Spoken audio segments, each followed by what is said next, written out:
இறுதியாக மீனராசி அன்பர்களே, இன்று சந்திரன் உங்கள் ராசிக்கு 5ஆம் இடத்திலே இருக்கின்றார். உங்களுடைய ராசி அதிபதி குரு ராசிக்கு 3ஆம் இடத்திலே இருக்கின்றார். ஆகவே இன்றைய நாளிலே சிலருக்கு வேலையிலே எதிர்பார்த்த இடமாற்றம் இருக்கும். உடல் ஆரோக்கியம் திருப்திகரமாக இருக்கும். குழந்தை பாக்கியம் ஒரு சிலருக்கு உண்டாகும். உறவினர்களோடு வந்த மன வருத்தங்கள் எல்லாம் தீரும்.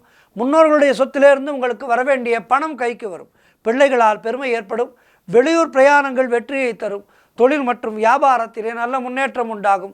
காரிய தடைகள் விலகி நீங்கள் எடுக்கும் முயற்சிகளிலே வெற்றி கிடைக்கின்ற அற்புதமான நாள். மனம் மிகவும் உற்சாகமாக காணப்படக்கூடிய நல்ல நாள். பணவரவு அதிகரிக்கும். தொட்டதெல்லாம் பொன்னாகக்கூடிய அற்புதமான நாளாக இன்றைய நாள் இருக்கின்றது. வாழ்க்கை துணையால் நல்ல மகிழ்ச்சி உண்டாகும். மொத்தத்தில் இன்றைய நாள் மிக சிறப்பாக இருக்கின்றது. மேலும் வெற்றிகளை பெறுவதற்கு என்ன செய்ய வேண்டும்? சிவ வழிபாடு செய்ய வேண்டும். 12 ராசிக்காரர்களும் இன்றைய நாளிலே சிவ வழிபாடு செய்து மேலும் நற்பலன்களை கூட்டிக் கொள்ளுங்கள். எல்லோருக்கும் இன்றைய நாள் சிறப்பாக இருக்க பிரார்த்தித்துக் கொள்கின்றேன்.